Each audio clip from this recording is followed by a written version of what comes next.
Hey everybody, welcome to the Sharp Tongue Podcast. I'm your girl, Jessimae Peluso. Another day, another dollar. Hope you're doing well. Hope you're thriving through these tumultuous times. Actually, we're coming out of it. You know, we're getting out of the gook. We're starting to get back to life. I'm looking forward to it personally. I just want to be able to run around with my tits out like I did before without anyone screaming at me. I don't know if that was ever a thing, but I'm going to try and turn it into a thing. Thank you guys so much for tuning in every week. Check out the YouTube page. If you listen every week, you know it. Go to youtube.com/Jessimae Peluso. Subscribe, like, share. More videos go up every week. If you want to watch the podcast, that's where you watch it. And also, don't forget to hit your girl up on Cameo. I'm on Book Cameo, which is a video app. I can make custom videos for you, your loved ones, your not so well revered ones. Get creative. Book your girl on Book Cameo. And just in general, I want to thank you guys for your support with this podcast. I will be having an announcement coming soon with a collaboration with my girl, Carly Aquilino, that I am very excited about. We have been hush-hush about through quarantine, but we are very close to releasing the big news. I've leaked it a couple times on accident, on purpose, but that's neither here nor there. So look out for that soon. And welcome to this week's episode. This week's guest is someone who I have been a fan of for years. I have loved his music. He's gotten me through breakups. I've enjoyed his music through relationships and beyond.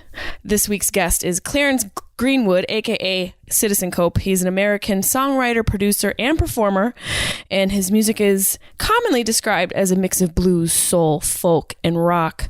His compositions have been recorded by Carlos Santana and Dido. Remember Dido, y'all? Damn, what is this? Throwback Thursday? He is just an amazing musician.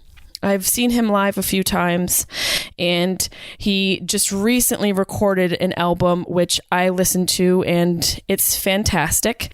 And I kind of nerd out on today's episode just because I am an actual fan. We have met a few times, so I feel very fortunate that I'm able to even have him on the podcast. He's a little bit of an elusive creature, but you must listen to Citizen Cope, his 2002 album, the Clarence Greenwood recordings, Every Waking Moment, the Rainwater LP, and Heroin and Helicopters from 2019, which is, I think, a title he got from, I feel like, is it Richard? Who's the guy who should be dead by now? From Rolling Stones, Keith Richards. I feel like one of those legendary rockers gave him inspiration for the title of that album. But he also has a new album out called The Pull of Niagara Falls. He is here today to talk with us, and I really, really hope you enjoyed today's episode with one of my favorite musicians, Mr. Clarence Greenwood.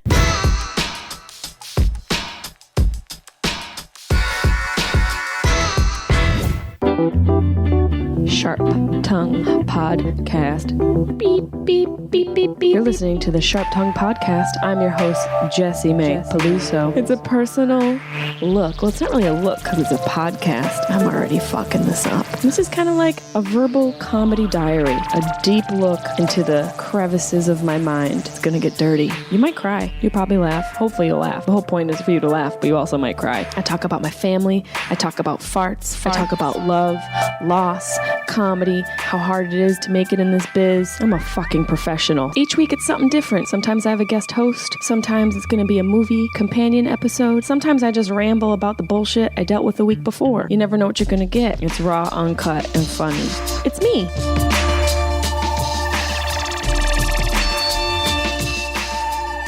I'm muted. I'm so excited I was muted.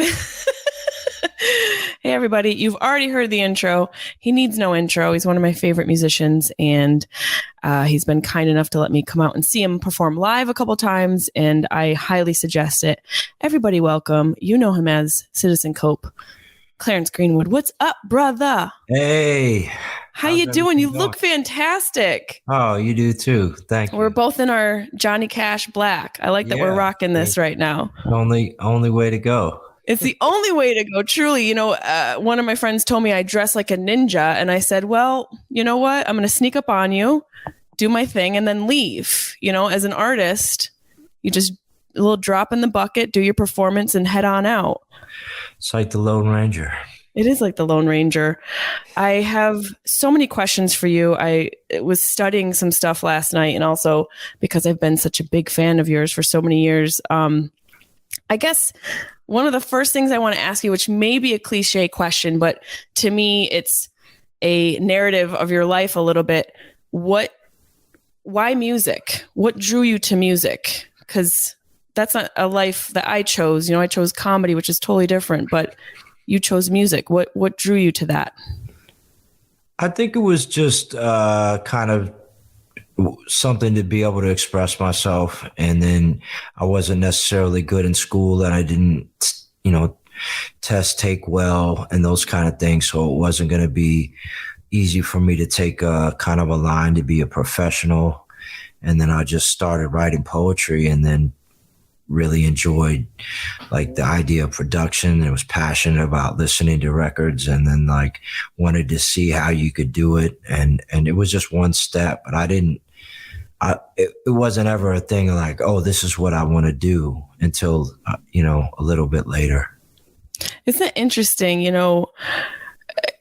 People sometimes when they get into careers like medical careers, they know they want a doctor. They know they want to be a lawyer. I feel like those more straight and narrow careers, people kind of choose. But when you're an artist, it finds you. Yeah. It's something that sort of evolves.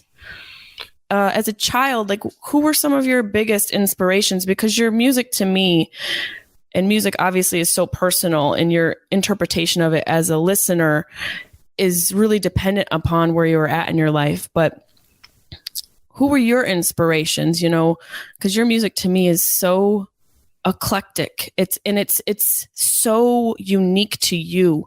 When I try and explain your style to somebody, I start off and I say a singer-songwriter, but there's so much more there. There's so much depth to your music. So I'm interested to know who inspired you when you were younger.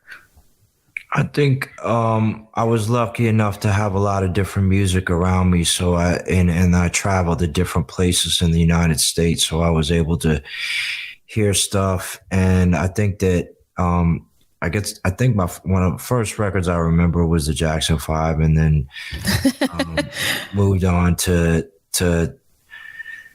kind of what my sister was playing, the pop stuff, and then the classics that my parents had and stuff like that. And you would have, from Otis Redding to Neil Young to Fleetwood Mac and all that kind of stuff. Listening to, Jimi Hendrix and the Beatles and the Rolling Stones, went through that stage of like the classic rock stage. And then when hip hop came along, and I was in D.C., so go-go was a huge influence on me. Like, it's a kind of go-go music is a D.C. kind of classical music that they play in D.C. So I was heavily influenced by those guys. And then when hip hop came, and then the songwriting of John Lennon, and I enjoyed Randy Newman's stuff. And, obviously like Marvin Gaye was huge influence.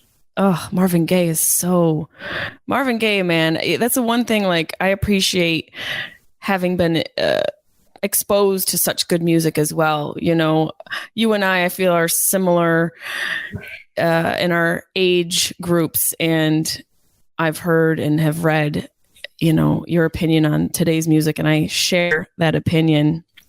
Today's music, I feel, is devoid of soul. And that's the one thing that's your music is just filled with it. It's absolutely filled with soul. And it's evident when you go to one of your live shows. It's such a homogenous crowd. Like, you have the best fans. Everyone is so chill. You go to your shows, you don't have to worry about somebody throwing a fucking beer bottle across the room, which is nice. Right. I don't know if that's ever happened to you on stage, but your music is just, it attracts a really dope fan base. I wonder, has anything crazy ever happened to you when you were on stage where you're like, what the fuck? Who brought this dude to this show? Well, yeah, there's a couple of those instances, and you try to be protective because, like, in the past, there's been a lot of women and stuff. So it comes to a thing of now people are coupled up, but so everyone's even more chill. But there was a girl fight one time, and then there was absolutely. Are you kidding me? And I think it was during Sideways, and it's like I hate watching girls. I don't like anyone fighting, but two girls fighting, it's just like that fucking hurts my heart, and then it's just the way girls fight is it's like watching creatures. It's not like watching humans. It's vicious. It is so vicious because they go for the hair. They go for the things that girls spend the most money on. They're ripping lashes. They're ripping hairs. Things are flying off of them. That's funny. Yeah. And I was thinking about, you were on stage when this happened, but I know you know this story. When I saw you at, where was it? In Huntington Beach. I think you were at that really, like that really intimate, dope venue. I can't think. Do you remember that? When Yep. Do you know what the story I'm talking about? What's the name of that? The Saint. Is it the Saint? Saints. What's that place in Hermosa Beach? Yeah, Hermosa Beach. Saint Rock. Saint Rock. Yes. Thank you. Is that Taylor in the background? Thank you so much. Appreciate you. I went there and I was excited because the guy I was dating at the time was also such a huge fan. And I turned to him. I'm sure you know this story because we've talked about it, to share my excitement. And I had taken a sip of my beer and then I choked on my beer because I was hyperventilating and turned and end up spitting all of my beer on Brew. On Brew? Yes. I soaked Brew. Oh my God. Literally, and this is pre-COVID, so guys, don't worry, don't panic. But I literally doused him in his face with my beer spit. And I just stood there because he was going to get on stage. You guys were like starting. And I just was so mortified. I'm like, I'm a huge fan. I think you told me about this. That was you, Jessimae. That was me. He's like, you're a huge fan. I hate to see what you do to people who you don't like. Oh, I was so embarrassed. Oh my God. Well, it's so interesting as a comedian, a fellow artist, and I've spoken to so many different types of artists on my podcast. I'm a firm believer that a lot of us artists, comedians, musicians, painters, a lot of our inspiration comes from pain and trauma and our communication with the world through those things. I wonder, what were some of the hardships you endured as a child, and if that's something you're willing to discuss? Because I don't know much about that sort of path that maybe you were on, if that's something that has inspired your art and your music. I think I was definitely inspired by just, I think that there was obviously, like, as an artist, you have tendencies to be more empathetic in situations and those kind of things. And I think all of us have our own personal struggles and our own cultural struggles, but I didn't really have any cultural struggle except for the different parts of the country I was living in. Yeah, you definitely grew up you were in some tough places. You're from a tough place. Well,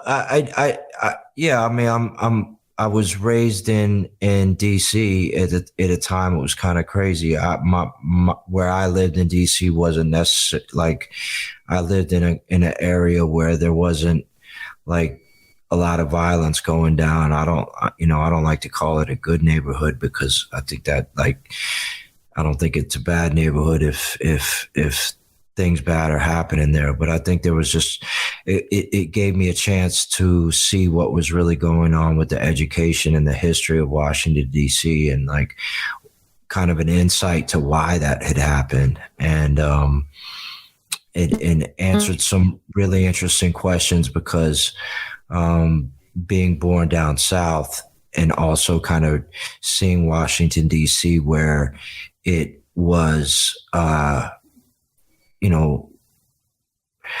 whereas, it was institutionally racist as far as the policy for the actual city of Washington, D.C. with education and with real estate. And so Yeah, I think it just gave me insight to what, kind of the institutional racism that the actual city of DC had to endure, as far as like with that the federal government, paying the bills for the education and for, having obviously real estate kind of laws that didn't allow people to maintain their houses and keep their houses or even buy houses in certain neighborhoods. So it gave me kind of an insight to that by going to public school in DC and seeing how bad it was. And also being in kind of the deep South, also seeing more of an overt kind of operation in that and seeing the nuances of what that was. So like, obviously, my father's side of the family was from Texas, and my mother's side of the family was from Tennessee. So they split up early, and I moved to D.C. It's interesting with your music. I also come from a broken home. My mom moved the neighbor's dad in when I was 9, so that was fun. I was like, when's Steve leaving? He just stayed forever. He's still there. My mom's dead, and he's still in the house. Steve showed up. The next door neighbor showed up. One of my favorite aspects of your music, and I hate to say persona because you're not a person who is a persona, but for lack of a better term, your aura is you're mysterious. And not that it is a conscious decision, but your music is biographical, more in my opinion. You're telling stories, and as someone who's also a fan of like Bob Dylan and Neil Young, who are also storytellers, I wonder, and this is a personal question, how much of yourself exists within these stories, or is it a result of what you've witnessed? Because there is you're saying so much in your music. There's social commentary, there's political unrest, there's people who are struggling. And I wonder where's Clarence in all of that? Because to me, you paint these beautifully vivid stories, and I appreciate that mystery. And I wonder where are you in that? Or are you completely separate of it? You're just a vessel for these stories that you're singing about? Well, like a good example of that is like Sun's Gonna Rise. I'm talking about driving a car and going to the hospital, and my wife is pregnant and is having a son. And it was kind of like, that was the analogy I used. I didn't have a child. I didn't have a wife. But that was the analogy that I was using for kind of awakening and discovery and all this kind of other stuff that can lead to that. But I used the analogy of that. What type of environment for you yields the most creativity? Because it's, for me as a comedian, creating sometimes is arduous and exhausting, and I can't imagine how difficult it can be for you. So what environment do you find yourself being the most creative? What do you need set up? Like, do you need a nice room you can hot box? You need some Cheetos, maybe a hot plate of mac and cheese. I'm projecting here, but yeah. What do you need to flow? Need to try all that stuff. You gave me some good ideas. Cheetos. That might be the case. Cheetos is the cure. Yeah. I kind of like the woodshed. I think it's cool to I used to go away I'd go to Jamaica or whatever and kind of run on the beach and write songs during the morning, and then the afternoon and kind of at night, and just not be around anybody. I did that for a while. I think woodshedding is important, like early on, also just spending a lot of time writing and developing, as an artist. And I think sometimes you can't have a great place to be creative. So I was just in an efficiency apartment, just singing and writing all the time. And then got up to a bigger place and spent a lot of time doing that. And studios, I guess it's always cool to get a good vibe in a studio for creativity. You kind of, I think a lot of times you feel something good or not. And sometimes the studios are not very good and the vibe's not great, but it sounds great. That's interesting. I never considered it's such, we're, like I said, we're both artistic, but to record a comedy album versus recording a musical album, it's the environment and the parameters and the setup is totally different. There is a level of control when it comes to comedy albums as far as the lighting and the camera. But I would imagine recording a studio album, the vibe is just got to be right. You've got to find. It's weird. Sometimes you have to have a great vibe, but yeah, definitely you have to have a great vibe. But I've had places that don't seem like a great vibe turn out to be, the great stuff that I end up keeping. So it depends on the way the studio sounds. And I mean, with live shows with you guys, it's like you have the audience, and that's amazing to have that chance to have that audience and that interaction, and then it can be caught on the real time vibe of that. And I've always said, like, a great stand-up comedian is like the hardest thing to do, like to be that. Like, to me, I would think that's kind of like, over a great musician even. That's funny, because I would say the same thing about music. It's such a different art form, but I appreciate you saying that. I always reference one of my friends, Lori Kilmartin, a really funny comedian, who in the middle of her set, a hard bread roll got thrown at her face, and she had to recover from that and figure out what to do from having a chunk of bread thrown at her face. And she was gluten-free and she was very triggered. What what have you done during this whole quarantine? Have you been going fucking crazy? Like, you're a touring maniac. You're on the road. So how have you, as an artist, someone who enjoys that live performance, what have you done to survive or thrive during this? Man, I kind of realized I've been touring too much. That's me too. I was just like, okay, all right. It's that fragile, It's wow. But it's something that I've been planning on slowing down for years and never did. So it was like almost kind of happened, and was a great kind of way to kind of reset and realize just other things creatively that I could do, other things that I had clear up in business and all that other stuff. So it's like you want to do things other than music, I would imagine. You're a creative person. You had Cooking with Cope for a hot minute, right? Are you still doing that? Still doing Coolin' with Cope. Coolin' with Cope. Yeah, that's so, I didn't realize you were a foodie like that. Well, I realized going out on the road, there's all these great places I go to. So we had some cameras, and we just made it like a bootleg TV show and called it Coolin' with Cope. It wasn't like, but we just put it on YouTube. So there are issues out there, but we hit different places: Oyster Bar, Cool Distillery.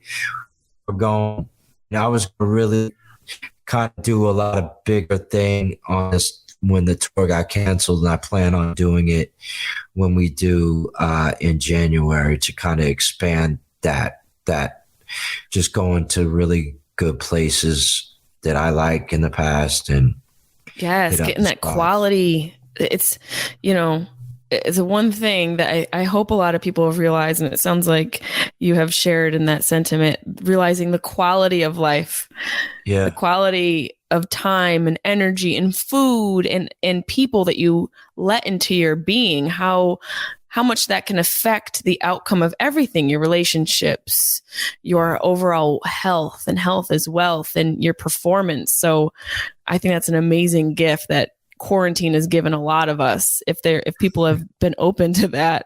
I also realized I could drink wine 7 days a week and be okay. I don't know if you have tea in there, but I'm just going to go ahead and say it's whiskey. Tea, but I'm well known for drinking wine 7 days a week. Did you, you are a father. I wonder how did your life and art evolve becoming a father? I think it was just emotional love that you have that I was just really privy to, and that, blessed to have that kind of feeling of love for somebody, or just love, somebody giving you that much love. It's like, when somebody gives you that much love that is kind of just can't take care of themselves. It's pretty amazing. Yeah. And I also love that you aren't one of these parents who blasts your child out on social media. I really respect that, because so many people are like, look,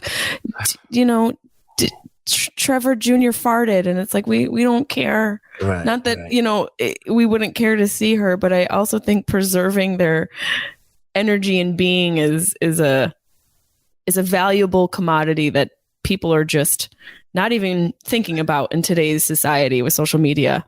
Yeah, so I appreciate that. She's too much competition, because like if I put a picture of her up, it's like she gets all the likes.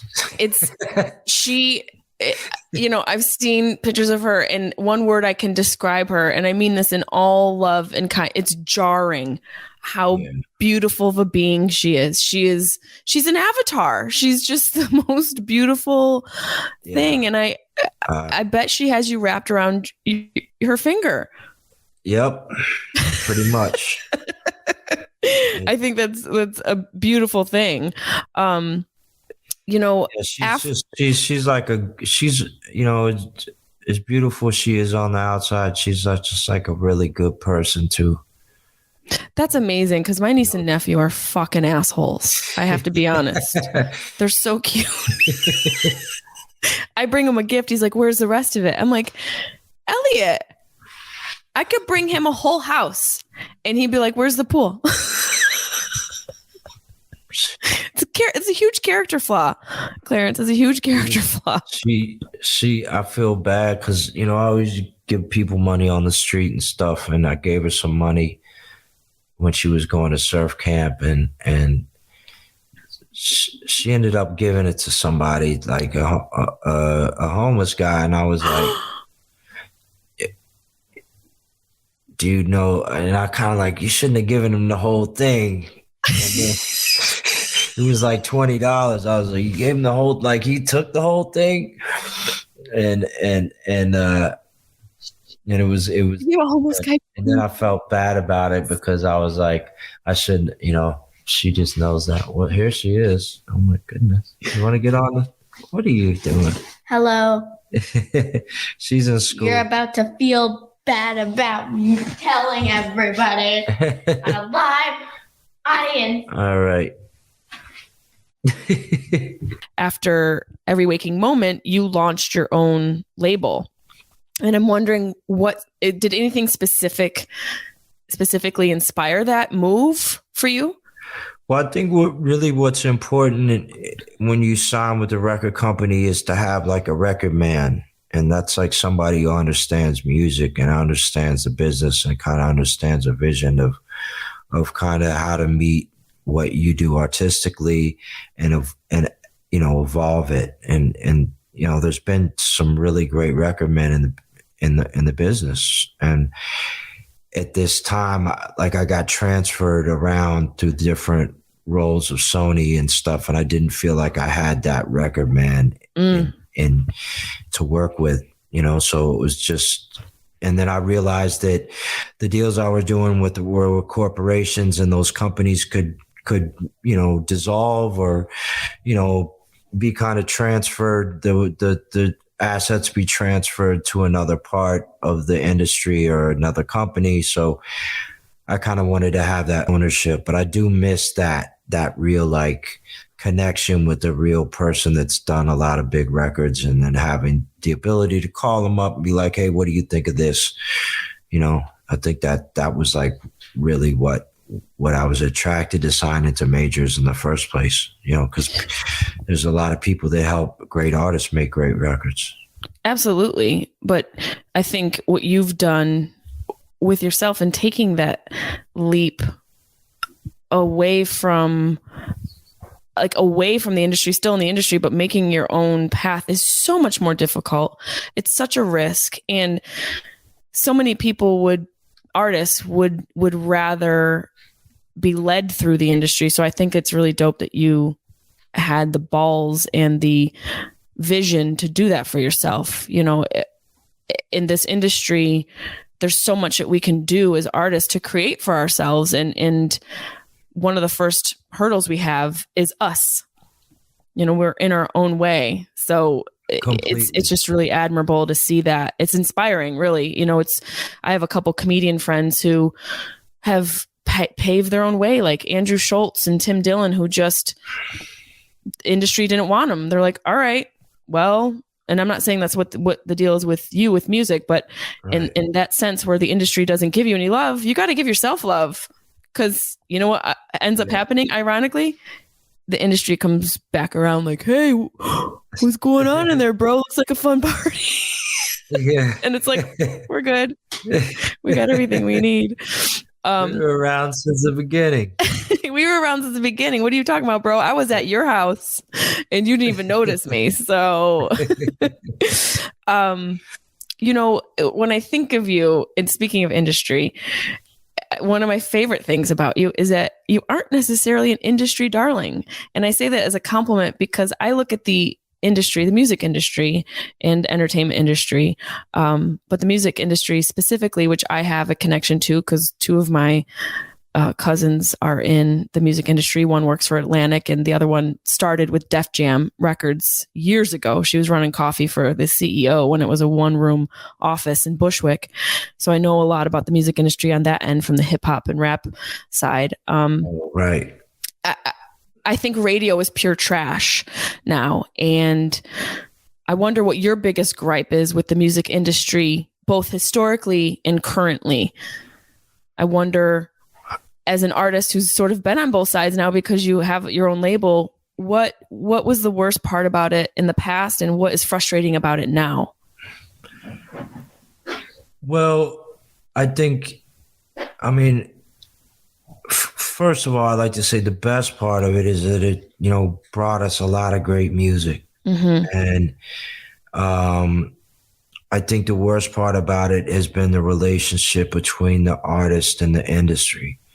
And that's been unfortunate because really kind of the secret is that the artist kind of has his lane and the managers and the promoters and the record companies and the agents are kind of like that's the industry, and the right. artist is kind of in there. And if there is a lot of success with the artist and he has a long-term career and has been lucky enough to have it, but it's just very rare that like artist has one label or one manager in their whole career, or one agent.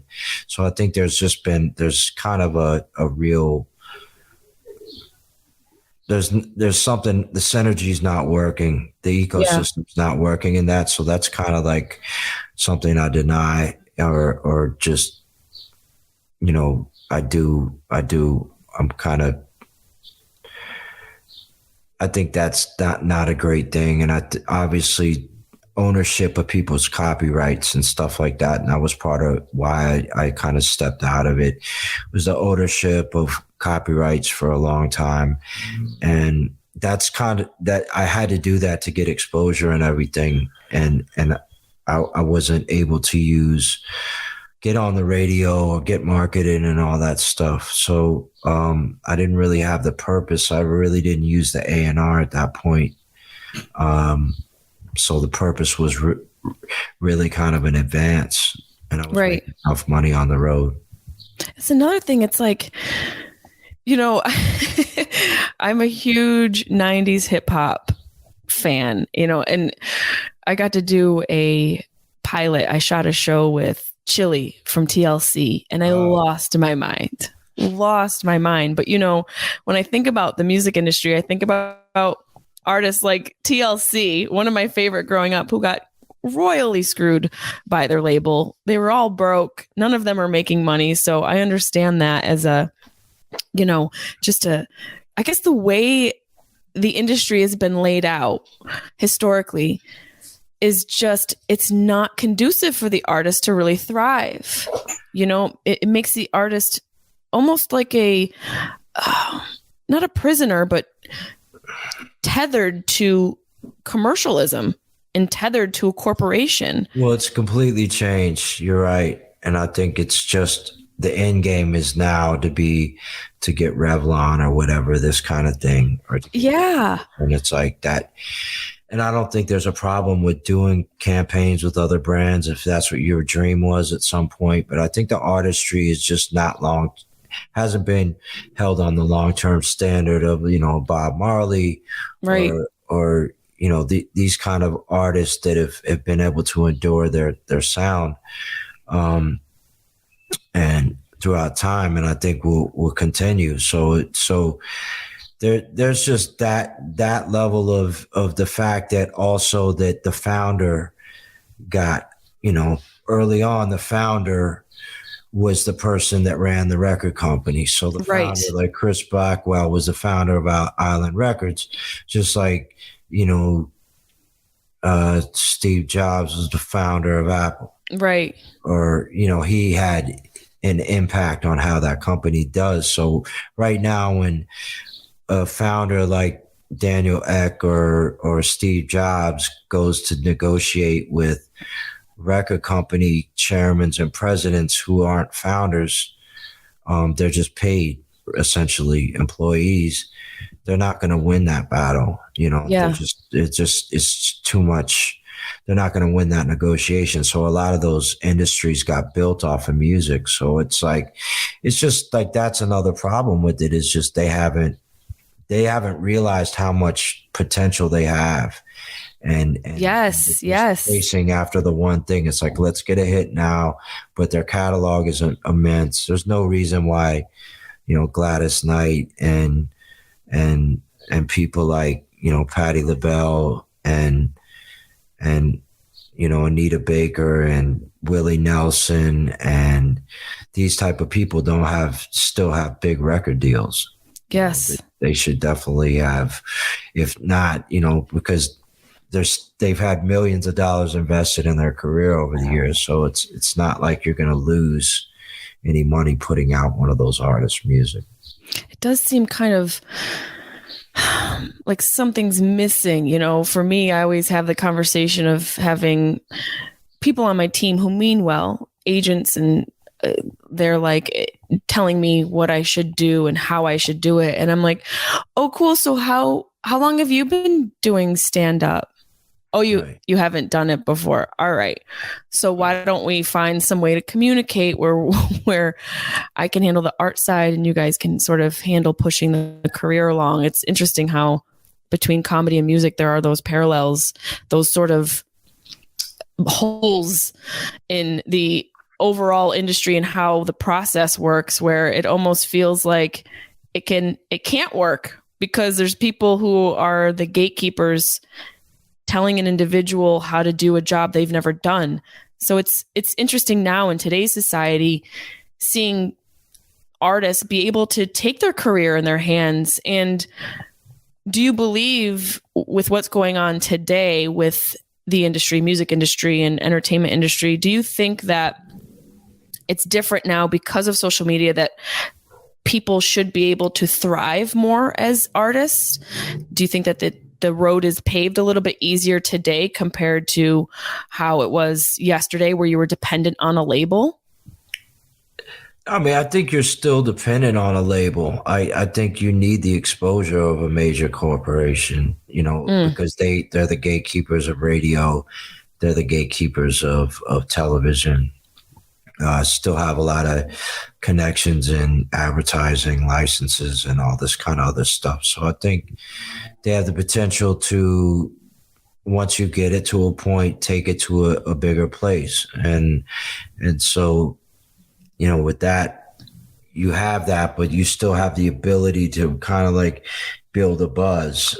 And there's just more people. And the fact is, it's like, it's always about the first 100 people in the room. And before it's the first 100 people in the room, it's the first 20 people in the room. You gotta, that's always the most important thing, and trying to creatively build that if you can. Yeah. And have people that understand if you send them something you like musically, or I'm sure you with your material, it's like you kind of trust if somebody likes it, if there's somebody that you kind of trust, if right, you're on the right path or something like that. I think that's important. It is really important to sort of have somebody that can have a bird's eye view of what you're doing and know what you've done, and if it's good enough to put out. I have an assistant I've worked with for a couple years now. She's watching and she's in our studio, and she was a fan before we started working together. And to me, that was so important to trust somebody. Yeah. Like to, trust somebody who actually loves what I do and knows what I've done from day one, to have them step in when I need them to, it's definitely a sort of trust thing where you're creatively doing things and putting things out, but sometimes you just need a fucking break. Sometimes you just need like somebody else to go, yeah, this is good, this is bad. You need to like maybe veer over here and get away from the dick jokes and go towards something more cerebral. I thought of a question for you because touring is coming back, and I'm hoping I can see you because you're going. Can I say where you're going to be? Because this is coming out the week you will be there already. Oh yeah. So you're going to be in New York at City Winery, which is a great venue, and I'm hoping I can come see you. I'm trying to make that work logistically. Yeah.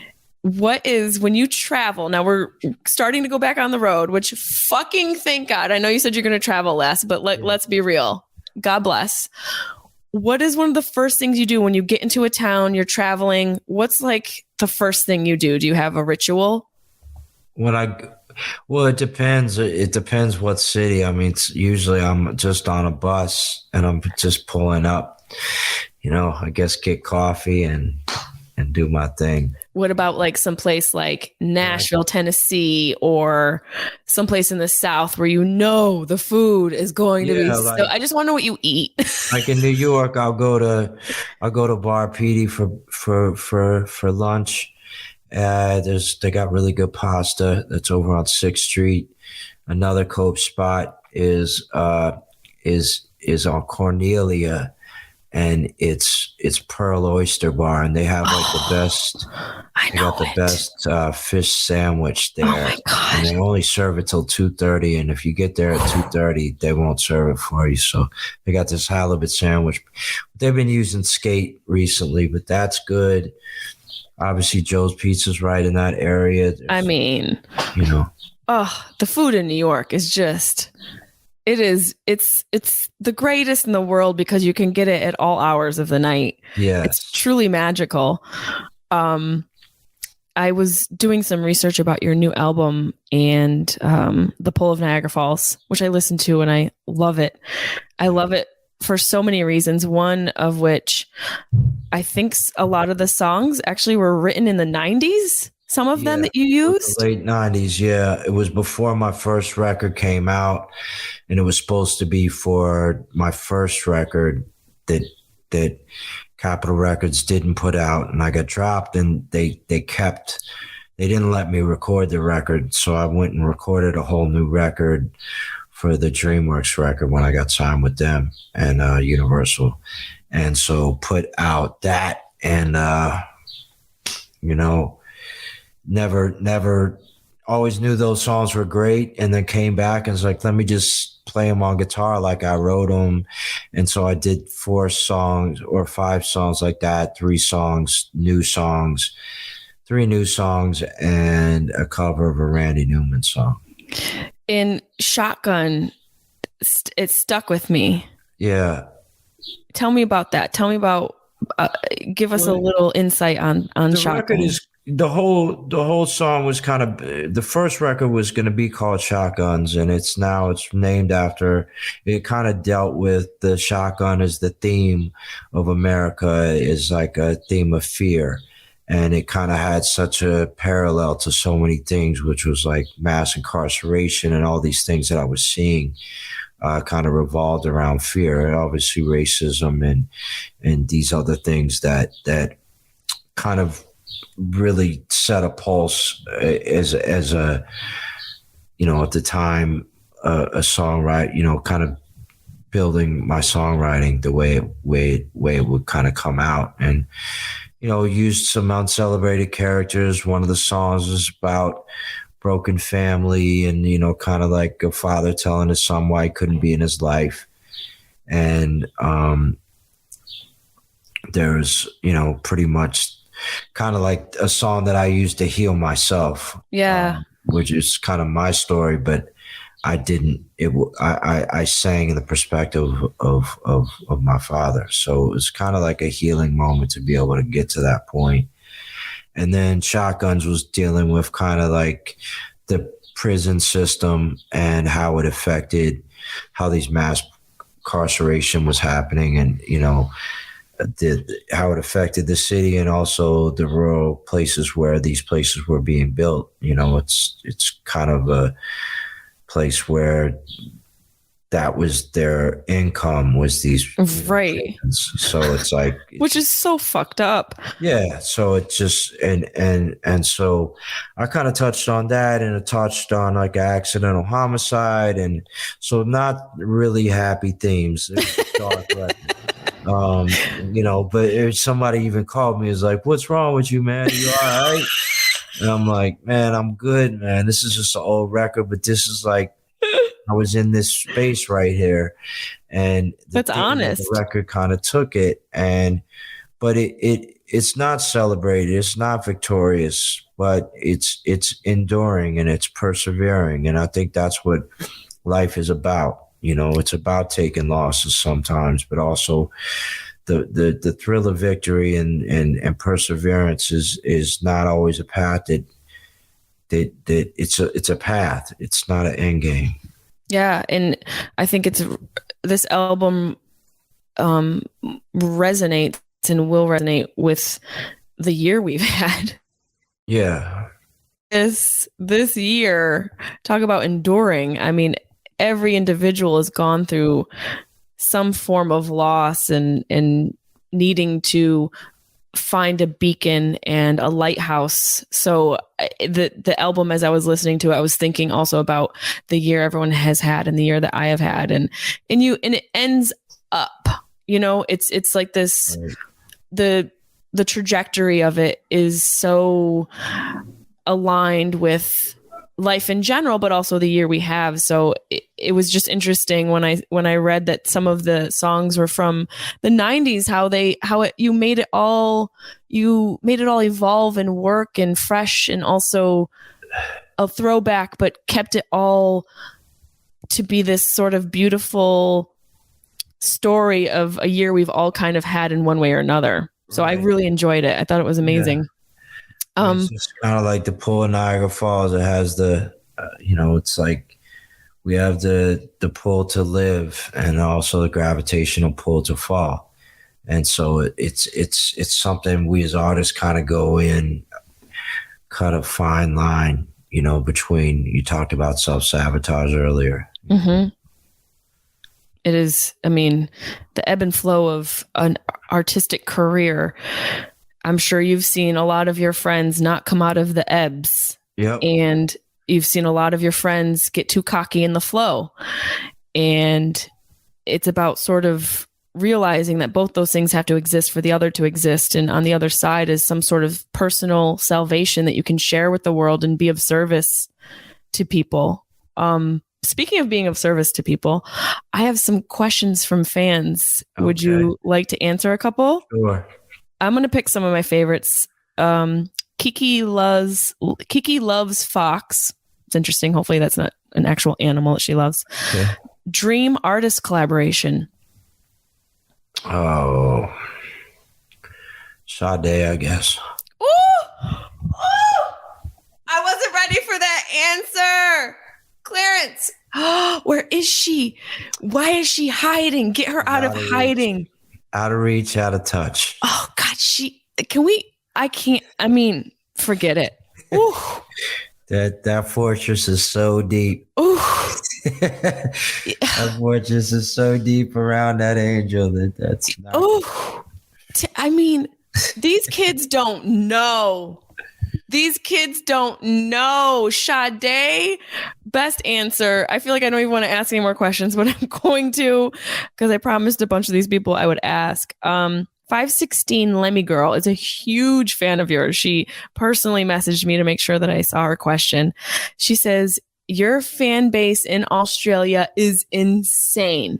All caps. Really? She says your fan base there is strong and thick. I don't believe her. And she says, do you know why Aussies love him so hard? Why? She wants to know, because you're magic.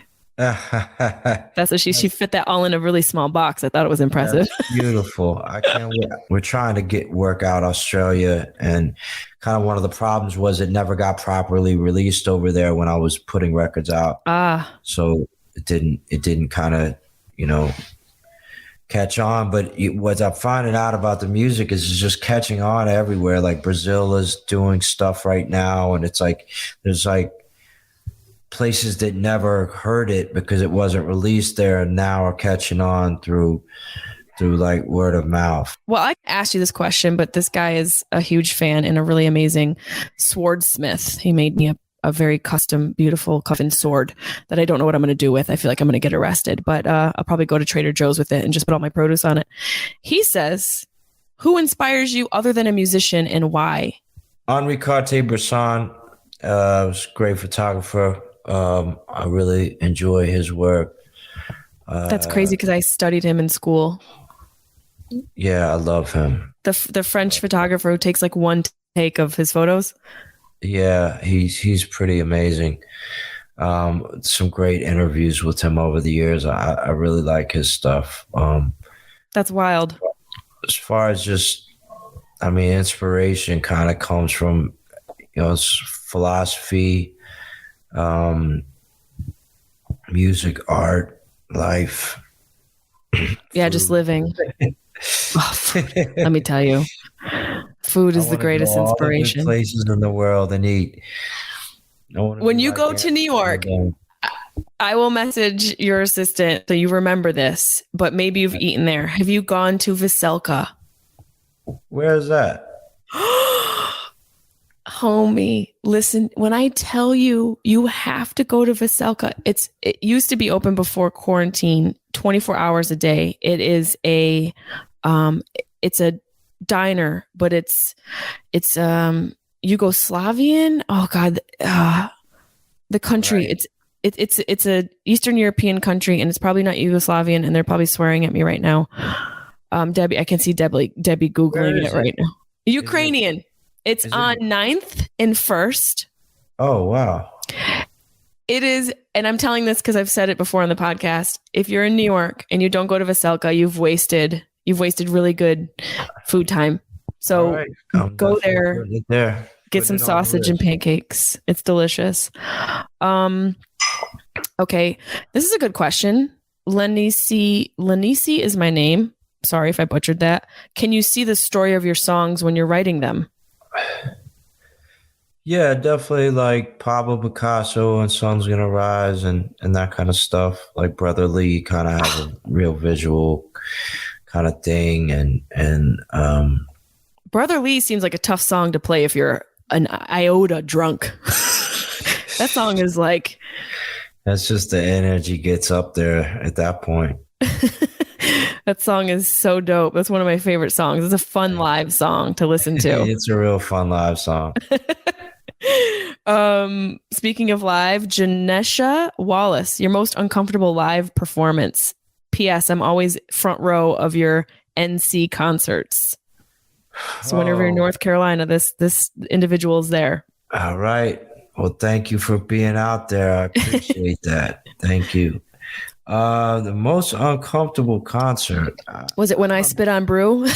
I spent a lot of open mics getting, talked over. When I started coming out, I used to do a lot of shows where a lot of people chatted. So it was kind of like those kind of aren't the most comfortable shows because you feel for the other people that it's the worst. Paid, and then there's people chatting, and like 10 or 20 people can mess up a vibe.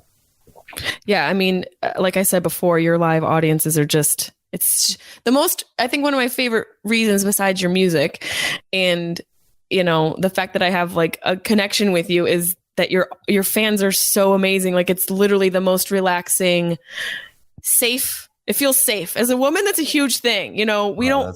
I know I'm not going to have some strange man's finger in a place I don't want it at your shows. So thank you for that. Especially not your drink. Thank you. Thank you so much for that. Yeah. I'm about to ask you one of my favorite questions. All right, I'm ready. Dan 2425 says, are you still between a bullet and a target? So stupid. Dan. Is that so stupid? Fucking Dan. Dan, I did it for you. I always put myself in between a bullet and a target somehow, but I wrote the song to remind myself to stay out of those situations. So I'm trying to steer clear of being put between a bullet and a target. That's interesting because a lot of the jokes I write are to remind me to not date assholes. So there's a parallel there. There's a lot of preaching going on in my comedy, and most of it is me preaching to myself. So we're similar in this sense. Is it hard to date in Los Angeles? Dating in Los Angeles, it's impossible. It is absolutely, it's a dinosaur. It used to be there, but now it's not because a meteor hit the whole place and everyone's dead. Everyone's dead and on their phones and worried about what they look like on social media. Right. I'm fine with the fact that I may die a lone worm of llama, like a whole bunch of llama. I think that might be where I'm headed, and I'm totally cool with it, 4 lightning strikes. Last question, because for some reason it's buffering so much more. And Rudy, I love you so much. I'm so sorry for all the editing you're going to have to do. Ruby Foster wants to know, and I want to know, and everybody else in the state, when are you coming to California? Well, 2022, playing a theater show in LA, and then probably film more in San Francisco. I'm not sure where in San Diego. So it's happening. We're starting to get back on the road. People can rest assured they'll see you. I guess the last question I want to ask you before I let you go to finish your tea and to play your guitar and do your wind down for the evening is, what advice, if the Wi-Fi fucking will just be chill for a minute, what advice can you give to any artist in this current climate? What advice can you give to them starting out, or a way to thrive if they're unrepresented? I just think listen to and follow your first instinct, and then like take action on stuff, and don't be denied by no. You hear a lot of no's, so it's just like basically that's part of your path. It makes you stronger. Something brought you to it, so jump in. It's beautiful. I mean, you just got to jump in and trust yourself. If you're a performer, you just got to keep going. You got to do it. That's the calling that happened. It's the business we chose. That's what they say. It is. And one thing I'm so grateful for is that you evolve and you take chances with your music, and you're honestly, and I'm not saying this to blow smoke up your ass, you are one of my favorite artists, and your music has created such a space of healing for me in so many different areas of my life and times in my life. So I want to thank you as a fan for staying true to you in writing from your soul and creating these stories and narratives that have touched my soul. So thank you so, so much. Thank you. And I look forward to spitting on all of your all right. bandmates soon. I'm next. Tell yeah. What were you saying about you said something about I was in the industry. I was something. Industry darling? No, I wasn't an industry darling. Yeah. And that's my favorite part about you though. Fuck the industry. I feel the same way. You're a rebel in all the right ways. You know, it's just, I feel like the types of albums you've put out, your discography and the evolution of your music, it's so creative and individual, and the stories you're telling are important. Yeah. The things you're singing about are important, and to put a dope groove to social injustice is who's doing that? Well, we got people out here like wop wop wop wop. Wait, I don't. It's fun. There's a place for that, but your music is important, and I'm just what I was inspired by. You know, I was inspired by things like that. So that's where I'm sitting. It's a beautiful place to be. You know, everybody has their energy and does what they want to do artistically. So I know how hard it is to make a big record and to actually get on the charts, because I never got on the charts. So I know how hard it is. So I got to take my hat off whoever has done that. Even if they're singing about a wet ass pussy, and that's why you are a noble man, and I will be the one to talk shit about it on stage. I will do. You can live vicariously through me. Oh my God, Clarence, I love you so much. I appreciate you taking time out to talk with me. I've been looking forward to this, and I look forward to seeing you live. Tell my fans and your fans where they can find you. Your new album is out. A Pull from Niagara Falls. Where can they find you? Where can they listen to you? They can see me at citizencope.com and on Instagram, Citizen Cope, Twitter, Citizen Cope, Clubhouse, Citizen Cope. Clubhouse. Yeah, I've been rocking the Clubhouse, but mostly I have a cell phone number too. It's all in the bio and everything. So I'll be touring. Best way is just to get on the email list, really, because then you'll really find out what I'm doing, because otherwise it's hard to, get it all out through Instagram and Twitter. They don't let you reach everybody. So. It sure is. Well, you guys get on the email list. I'll have all the details in the show notes, and I appreciate you so much. I can't wait to see you. Thank you so, so much. And I will bring spit guards for everybody the next time I come out live. I hope to see you in New York. We'll catch some vegetarian wonton in China. Yes, I would love some veggie wontons. Absolutely. All right. Well, thank you so much. I will talk to you soon. Thank you. Great to see you. Bye. Thank you so much for having me. Absolutely. All right. Bye, brother. Bye-bye. I can't wait for that Sade collab. That's all I'm saying. Yeah, in heaven. Oh, I got to call somebody. Who knows Sade? That's going to take Gabriel to hook that one up. I got to figure it out. Damn it. Love you, brother. All right. Love you too. Bye.